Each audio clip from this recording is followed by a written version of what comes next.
सभी को जय सिया राम। रामचरितमानस बालकांड दोहा संख्या 117 से आगे बढ़ेंगे हम लोग आज। सभी लोग प्लीज म्यूट कर लें।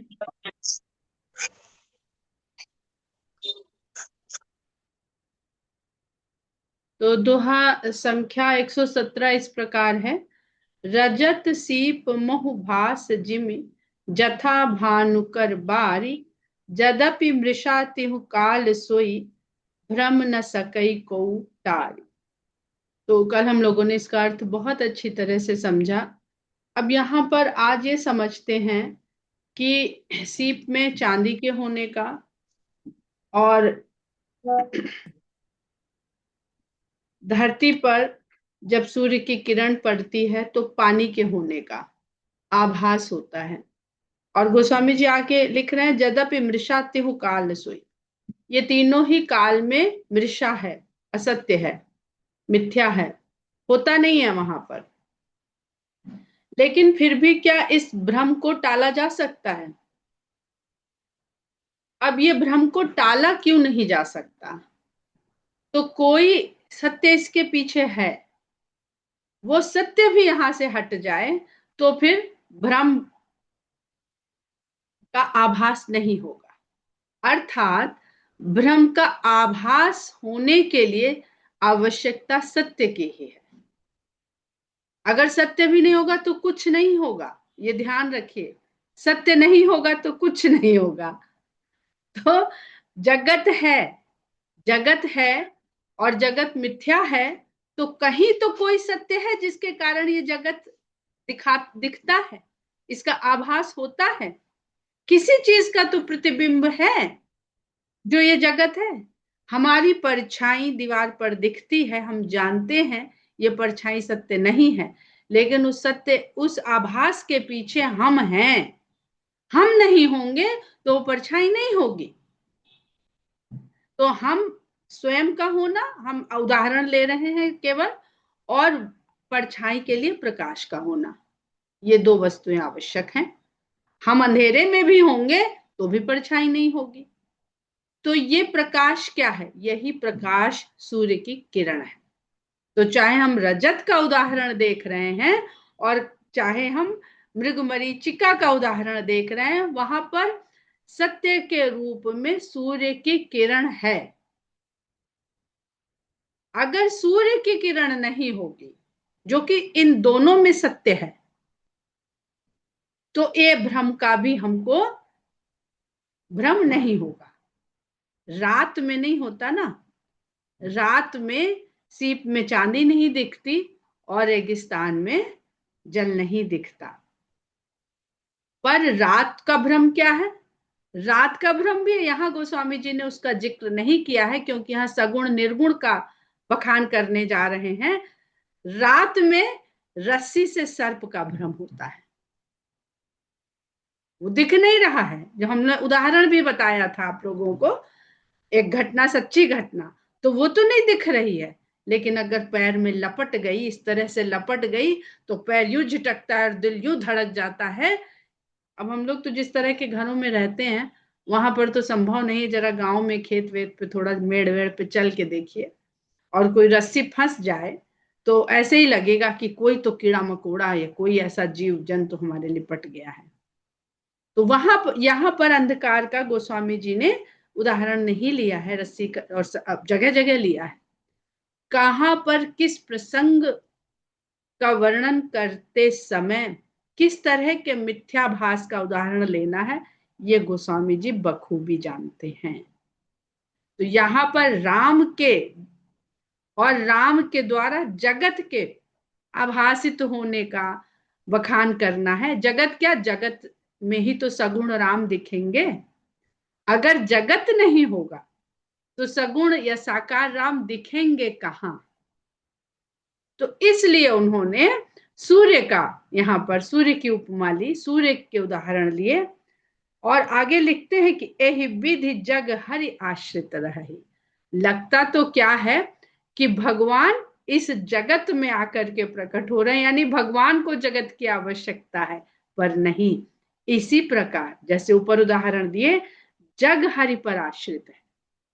भगवान संसार में नहीं टिके हैं कि संसार नहीं होगा तो भगवान कैसे आएंगे। संसार भगवान के आश्रय टिका है। भगवान है तो संसार है। अब आगे जो चौपाई आएंगी, थोड़ा थोड़ा इसको ध्यान में रखिएगा जो अभी समझ रहे हैं, और वहां से कनेक्ट करते हुए आगे की चौपाइयों का अर्थ समझिएगा तो आसानी रहेगी।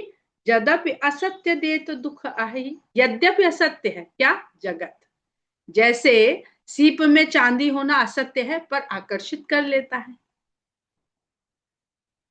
रेगिस्तान में जल का होना असत्य है पर मृग को कल हम लोगों ने ही बात करी थी ना, उसको ज्ञान नहीं है तो भटकता रहता है। तो जैसे उसको इसका ज्ञान नहीं है, हम लोगों को बहुत सारी ऐसी चीजें हैं, ये तो उदाहरण है, ऐसे बहुत सारी चीजें हैं जिसका हमको ज्ञान नहीं और हम उसके पीछे दौड़ते भटकते भागते रहते हैं, जो विषय कामना है। तो यद्यपि ये जगत असत्य है तब भी दुख देने वाला है, सब जानते हैं, तो भी दुखी होते हैं। जो सपने सिर काटे कोई, बिनु जागे न दूर दुख होई। अगर सपने में हमारा सिर कोई काट दे या काट रहा हो और हम तड़प रहे हैं, हाथ पैर से जोर लगा नहीं पा रहे और हमारा सिर वो काटे पड़ा है, तो ये संघर्ष बिना जागे दूर नहीं।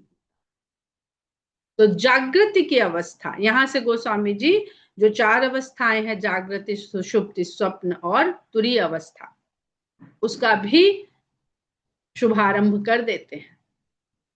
और जागते ही वो दुख दूर हो जाता, वो संघर्ष खत्म हो जाता, समाप्त हो जाता है। क्यों?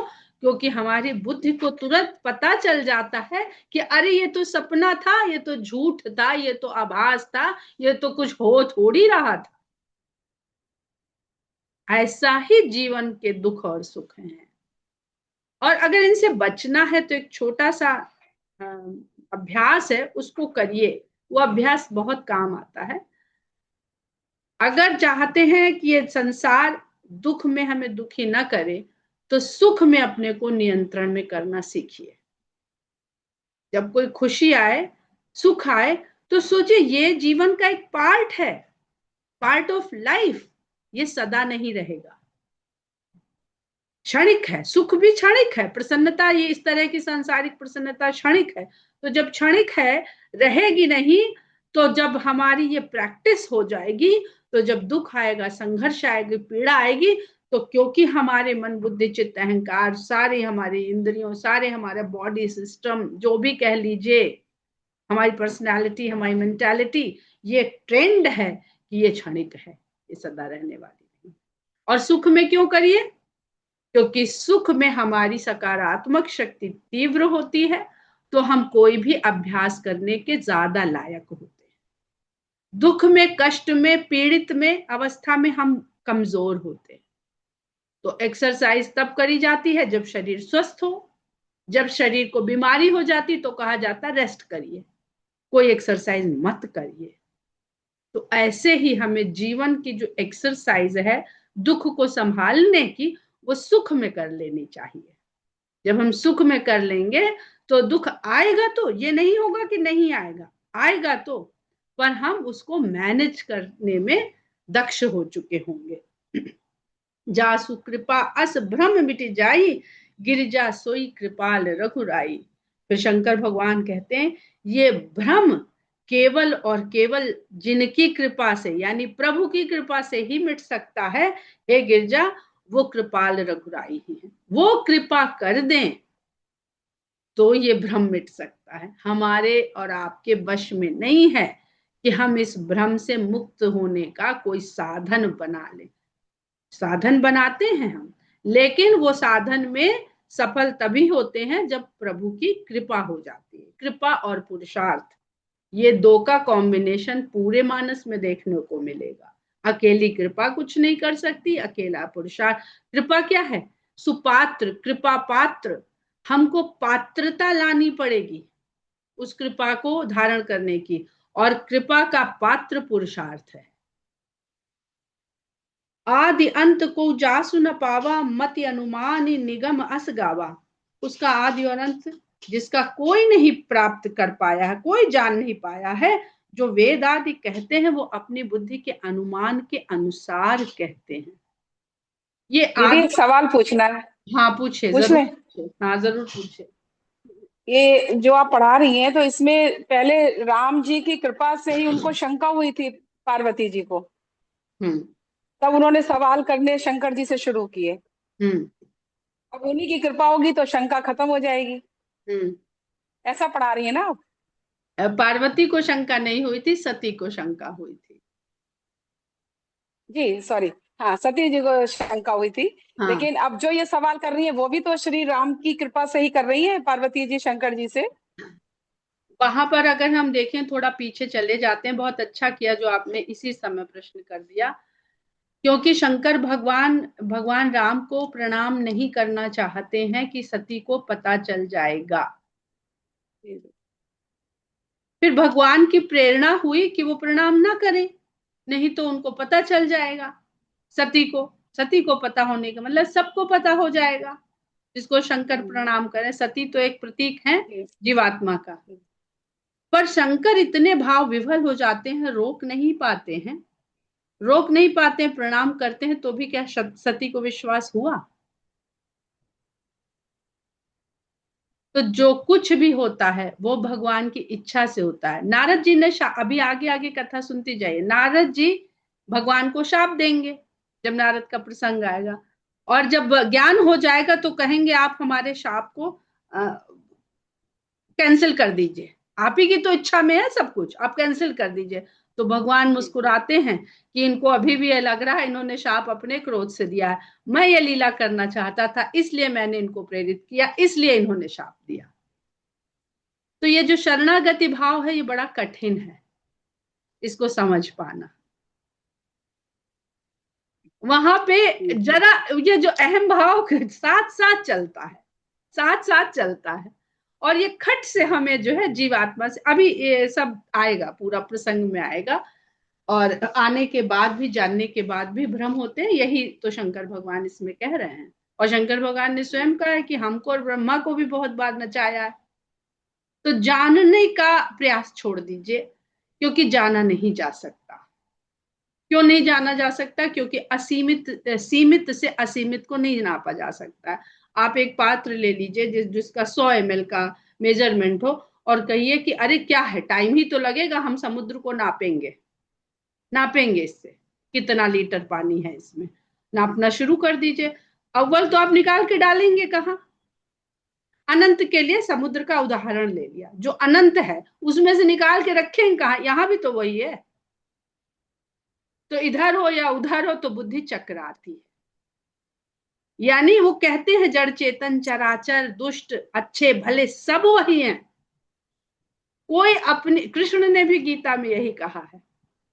तो आगे बढ़े, जी, आगे बढ़ते जी, हैं। जी, कहते हैं आदि अंत को जासु न, अगर हम आदि और अंत जान लें तो अनंत की परिभाषा हमें काटनी पड़ जाएगी। मति अनुमानी निगम असगावा, अपनी मति के अनुसार, अपनी क्षमता के अनुसार वेद इसका वर्णन करते हैं, गाते हैं उसे।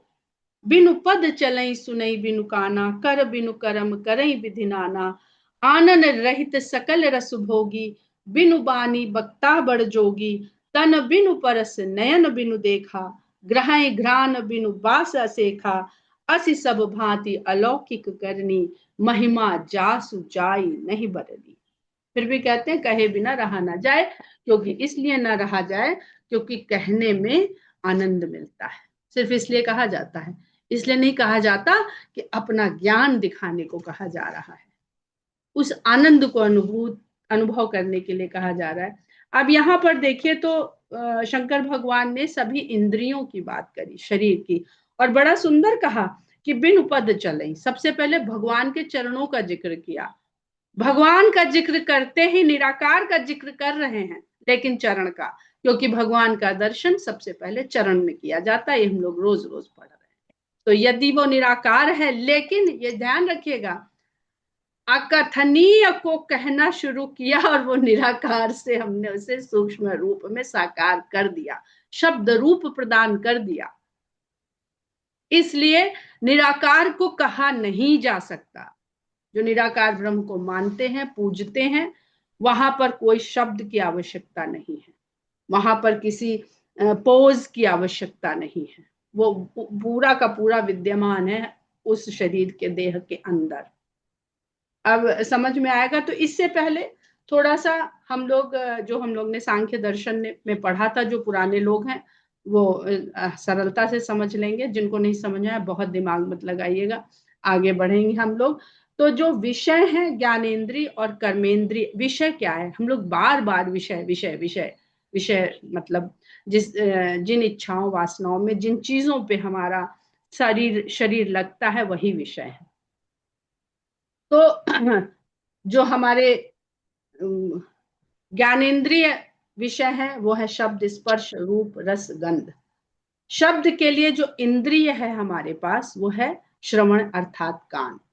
और इस इंद्रिय के स्वामी, क्योंकि उत्तरकांड में हम लोग तो बराबर पढ़ रहे हैं, उत्तरकांड में ये बताया गया हर इंद्रिय का देवता वहां पर स्थापना करके बैठा हुआ है, ताकि उसको विषय कामनाओं से कोई हटा ना सके। तो उसका उनके देवता है दिशा। दूसरा विषय है स्पर्श, त्वचा, उनके देवता हैं पवन। ये हम लोग ने सांख्य दर्शन में खूब डिटेल से पढ़ा था। तीसरा है भाई रूप। म्यूट रखिए प्लीज। रूप, रूप है नेत्र। रूप के लिए जो इंद्रिय है वो है नेत्र और सूर्य। अभी हम लोग बात कर रहे हैं, देखिए तो कैसे गोस्वामी जी ने उसको प्रसंगों में कैसे सुंदर बांध दिया। नेत्र को देखने के लिए प्रकाश की आवश्यकता है, वरना नेत्र होकर भी बेकार है। तीसरा है रस। रस के लिए इंद्रिय है जिह्वा। वरुण या प्रचेता, ये थोड़ा कठिन है, हम लोग ने पहले समझा था, अभी इस समय डिटेल में नहीं जाएंगे। गंध, गंध के लिए इंद्रिय है नासिका, अश्विनी कुमार, ये उनके देवता हैं। फिर हमारे आते हैं जो कर्मेंद्रियां हैं, भाषण या भक्षण, बोलना और खाना। तो इसके लिए है मुख। मुख में हम भक्षण करते हैं, अंदर जाता है, वाणी बाहर आती है। तो मुख के द्वारा हम अंतर्गमन और बहिर्गमन दोनों कार्य करते हैं। इसके जो देवता है वो अग्नि। भोजन जब जाता है तो जठरा अग्नि ही उसे पचाती है। कर्मेंद्रिय में फिर है लेना देना, हाथ। ये कर्म करने के लिए हाथ है। हाथ के जो देवता है हाथ रूपी इंद्रिय के, वो है इंद्र। चलना फिरना पैर, जग विष्णु उपेंद्र। जग विष्णु, जग विष्णु, जगत विष्णु, अभी आएगा आगे कि बिनु पद चलें, यही यही इसलिए बस इसको बता रहे हैं। और फिर है मल त्याग, उसके लिए गुदा और यम व मित्र। फिर है मैथुन और मूत्र त्याग, उसके लिए है उपस्थ, प्रजापति व मृत्यु। उपस्थ का मीनिंग हमने कहीं देखा था कि क्या होता है, इस समय याद नहीं आ रहा है, कल आप लोग को बताएं, कहीं लिख के रखा था उपस्थ क्या होता है, अगर किसी को पता हो तो बता सकते हैं।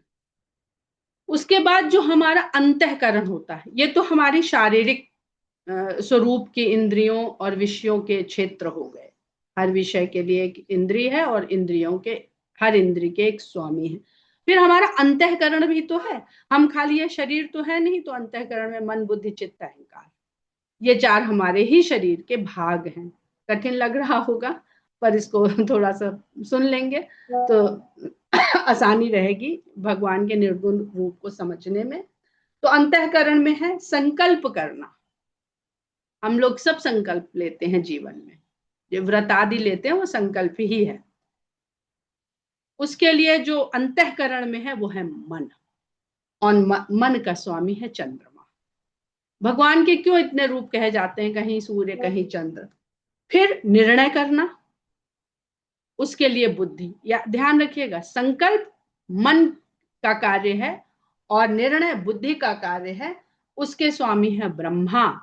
जितना ब्रह्मा और सरस्वती का मेल क्यों है, बुद्धि से ही हम लोग रचना करते हैं, कोई कार्य करते हैं, तो ब्रह्मा देवता है और सरस्वती उनकी शक्ति है। इन दोनों का जब आपस में मेल जोल होता है तो विचार जितना भी यहाँ आएगा ब्रह्मा जी के द्वारा आता है, लेकिन वो कार्यान्वित सरस्वती उनकी शक्ति के द्वारा होता है। फिर है धारणा। धारणा बनती है चित्त में, ध्यान धारणा समाधि जो हम लोग अष्टांग योग में पढ़ते हैं। धारणा क्या बनी? हमारी धारणा बनी कि ईश्वर है, कि हमारी धारणा बनी कि ईश्वर ईश्वर कुछ नहीं है। यह जाके चित्त में स्वीकार होता है, चित्त में बैठता है। और चित्त के देवता हैं विष्णु, अच्युत या वासुदेव। फिर है अहंता होना, मतलब मैं हूं, मैं होने का भाव। ये सब किसके लगते हैं हमको? ऊपर से अभी तक जितनी चीजें पढ़ी ये सब हम अपनी मानते हैं। हम मन और बुद्धि भी अपना मानते हैं, हम दूसरे के मन की कहाँ करते हैं, अपने मन की करते हैं। तो अहंता होना, इसके इसके लिए हमारे शरीर में जो सूक्ष्म तत्व है वो है अहंकार, और अहंकार के स्वामी है शिव या रुद्र। अब शिव धनुष का तोड़ना, ये सब जब प्रसंग आप लोग पढ़िएगा तो ये सब ज्यादा आसानी रहेगी, इसके आध्यात्मिक पक्ष को, भाव पक्ष को हम लोग अधिक समझ सकेंगे। तो शंकर भगवान कहते हैं बिनु पद चलई सुने बिनु काना। बिनु पद चल, बिना पैरों के जो चलते हैं। अब हम अपने शरीर में आ जाते हैं, हमारे शरीर में जो चेतना है उसके पैर नहीं है। चलता हमारा शरीर है जो स्थूल शरीर है, चेतना के पैर नहीं है, पर वो चलता है। जो शरीर में दिखते हुए पैर है, अगर चेतना ना हो तो क्या हम चल सकेंगे? तो ये दोनों का सामंजस्य से ही ये शरीर चलता है। ऐसे ही जगत को मान लीजिए कि जगत के कोई पैर नहीं है, फिर भी जगत चल रहा है, कब से कब तक चला ही चला जा रहा है। तो बिनु पद चले। तो इस जगत को चलाने वाला कौन है? वही परम ब्रह्म की चेतना है। सुनई बिनु काना, कान के बिना। अब इसी को आगे बढ़ते जाएंगे, अब इससे आप लोग समझ लेंगे। बिन कान के सुनता है। कर बिनु करम, बिना हाथों के कर्म करता है। करई विधि नाना, और नाना प्रकार के कर्म करता है, एक कर्म नहीं करता है। आनंद रहित सकल रस भोगी, मुख नहीं है लेकिन सभी रसों का भोग करने वाला है। बिनु बानी, वाणी नहीं है, वक्ता बड़ जोगी, लेकिन वक्ता ऐसा है कि बिल्कुल योग्य वक्ता है। उससे बढ़िया वक्त कृष्ण के सुन लीजिए वाणी, कृष्ण की उससे बढ़िया वाणी हुई नहीं आज तक। राम तो चुप रहते हैं, पर जब वाणी मुखर की कृष्ण ने, तो उनसे बढ़िया आज तक वक्ता नहीं हुआ। योगेश्वर कृष्ण हो गए वो। तन बिनु परस नयन बिनु देखा, अभी सब हमने पढ़े इधर। तो तन के बिना स्पर्श और नेत्र के बिना वो देखता है। हम आंख बंद कर लेते हैं तो कौन कौन है जो आंख बंद करने के बाद कुछ नहीं देखता? कोई नहीं होगा, कोई होगा ही नहीं। तो इसका मतलब नयन के बिना जो हम देख रहे हैं, वो कोई तो है जो देख रहा है बैठ के। वो है कौन जो देख रहा है? जो हमारे भीतर भी देख रहा है और बाहर से हमें भी देख रहा है। उसका देखना बड़ा विचित्र है, हमारी समझ में नहीं आएगा। हमें तो आंख मिली देखने के लिए, फिर हमने आंख बंद कर ली, तो अब कौन देख रहा है? ये वही देख रहा है। लेकिन अगर अहंता का पर्दा पड़ा हुआ है तो वो नहीं दिखता है। तब हम अपने, जब मैं था तब हारी नहीं, सीधा एक दुआ सरलता से जो कह देता है। ग्रह घ्राण बिनु बास असेखा, और नासिका के बिना सभी सुगंधों को वो ग्रहण करता है, अनुभव करता है। असी सब भांति अलौकिक करनी, तो उसकी ये जो कृत्य है, करनी है, कार्य है, क्रियाएं हैं, ये सब अलौकिक हैं। क्योंकि लोक में तो हम शरीर के बिना कुछ करते हुए सोच भी नहीं सकते हैं, और शरीर हो तो भी नहीं सोच सकते हैं, क्योंकि उसमें चेतना यानी प्राण का होना आवश्यक है। तो महिमा जासु जाई नहीं बरनी, जिसकी महिमा को वर्णन नहीं किया जा सकता है। जही इमिगा वही वेद बुद्ध जाहि धरहि मुनि ध्यान, जिसको इस प्रकार विद्वान लोग और वेद लोग गाते हैं और मुनि लोग ध्यान करते हैं। सोई दशरथ सुत भगत हित कौशलपति भगवान, वही दशरथ के पुत्र, भक्तों का कल्याण करने वाले कौशलपति अयोध्यापति भगवान है। अब यहाँ क्या कह दिया उन्होंने कि ध्यान धरने से, यानी आंख बंद करके मुनि जिसे देखते हैं, आंख खोल के उसे दशरथ देखते हैं। तो भगवान वो है जो आंख बंद करके भी दिखे और आंख खोल कर भी दिखे। अगर दोनों जगह नहीं दिख रहा है तो फिर, तब तो फिर वो आदि अनंत अनादि अनंत है ही नहीं, फिर तो सब गड़बड़ हो जाएगा। काशी मरत जंतु अवलोकी जासु नाम बल करो विसो की, काशी में जो मृत्यु को प्राप्त करते हैं उनको एक दृष्टि डाल करके मैं जिसके नाम के बल से विशोक कर देता हूं। तो मुक्ति क्या है? शोक रहित हो जाना ही मुक्ति है। यहां साफ साफ लिख दिया, मुक्ति है क्या? शोक और पीड़ा से मुक्ति हो गई, वही मुक्ति है। वो जो मैं दे देता हूं, सोई प्रभु मोर चराचर स्वामी रघुबर सब उर अंतर्जामी। वो मेरे प्रभु चर अचर जगत के स्वामी, वही मेरे प्रभु हैं, वही रघुबर हैं, और जो सबके हृदय में वास करते हैं, अंतर्यामी है, हृदय में वास करते हैं। बिबसहु जासु नाम, अगर हमें याद पड़ रहा है तो इस चौपाई की व्याख्या पिछली बार की कक्षाओं में संजना ने शायद एक दिन सेशन में बहुत अच्छी करी थी। तो अगर मंगल को वो ढूंढ पाए इसे, तो कल इस चौपाई की वो अपने भाव रखें। कौन सी दीदी, कौन वाली? सोई प्रभु मोर चराचर स्वामी रघुबर सबूर अंतर्जामी। अभी अभी हमें याद आया कि मंगल के उसमें आपने शायद इस पर बोला था। बिबसहु जासु नाम नर कहाही, जन्म अनेक रचित नहीं। विवशता में भी अगर उनके नाम को मनुष्य के मुंह से निकल जाए, कह दे अचानक, तो अभी अनेक जन्मों के इकट्ठा किए हुए पाप जल के नष्ट हो जाते हैं। और सादर सुमिरन जे नर करही, भव बारिद गोपर इब तरही। और जो लोग आदर के साथ उनके नाम को लेते हैं, वो तो भवसागर को ऐसे पार कर जाते हैं जैसे गाय के पैर से बने हुए खुर के गड्ढे के निशान, इतनी सरलता से। राम सो परमात्मा भवानी, तह भ्रम अति अभिहित तव बानी। अस संशय आनत उर माही, ज्ञान विराग सकल गुण जाही। तो कहते हैं कि हे पार्वती, हे भवानी, वो जो परमात्मा जिसे कहते हैं सब ज्ञानी विद्वान और वेदज्ञ लोग, वो यही राम हैं। तह भ्रम अति अभिहित तव वाणी, उनके लिए इस प्रकार भ्रम से सनी हुई वाणी कहना ये सर्वथा अनुचित है, ये ठीक नहीं है। क्यों अनुचित है? इसलिए कहते हैं जहां इस तरह की चर्चा हो, भाग न लीजिए, सुनिए नहीं उसे। क्यों? क्योंकि अस संशय आनत उर्माही, ऐसा संशय हृदय में एक बार भी अगर झूठ को भी आ गया, तो ज्ञान वैराग्य जैसे गुण सब त्याग देते हैं उसी समय जीव को। काकभूषुंडी जी को कितने क्षण के लिए आया, पुआ खाते समय, दौड़ते समय भगवान हंसने रोने लगे, एक सेकंड से भी कम में उनको आया कि अरे ये भगवान है कि ऐसे ही बालक है साधारण, और भगवान की माया ने उनको घेर लिया।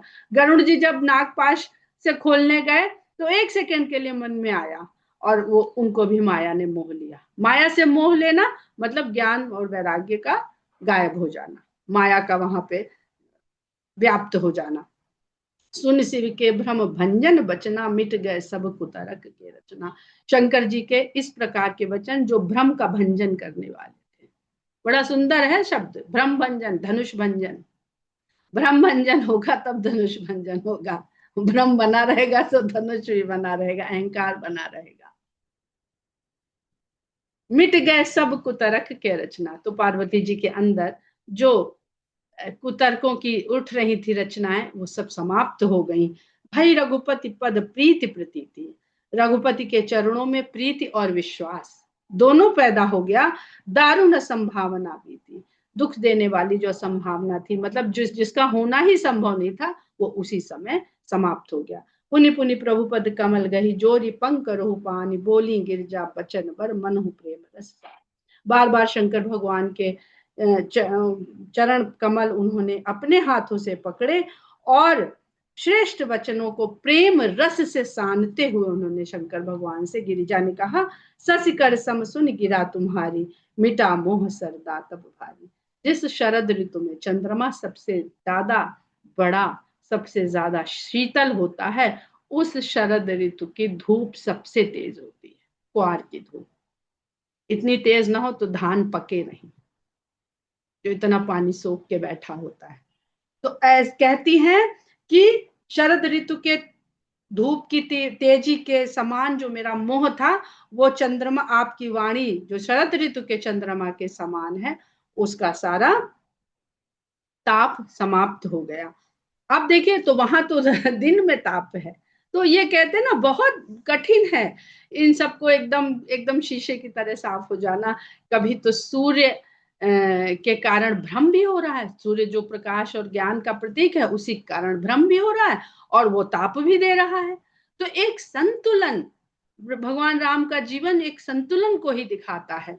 सूर्यवंशी रामचंद्र अपने आप में, कि सूर्य और चंद्रमा का इतना सुंदर संतुलन है, बीच में राम बैठे हुए हैं सूर्यवंशी और चंद्र के बीच में। वही संतुलन को बनाने वाले हैं ताप और शीत। जितना चाहिए उतना, ये मर्यादा, जितना चाहिए उतना का अर्थ ही होता है मर्यादा, हर चीज की मर्यादा को संभाल लेना। तुम कृपाल सब संशय हरो, आप कृपालु हैं स्वभाव से, इसलिए मेरे सारे संशय आपने हर लिए।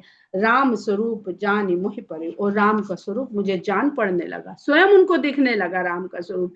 नाथ कृपा अब गयो विषादा, सुखी भयऊ प्रभु चरण प्रसादा। हे नाथ, आपकी कृपा से मेरे सारे विषाद चले गए, और आपके चरणों के प्रसाद के कारण मैं अब सुख का अनुभव कर रही हूँ।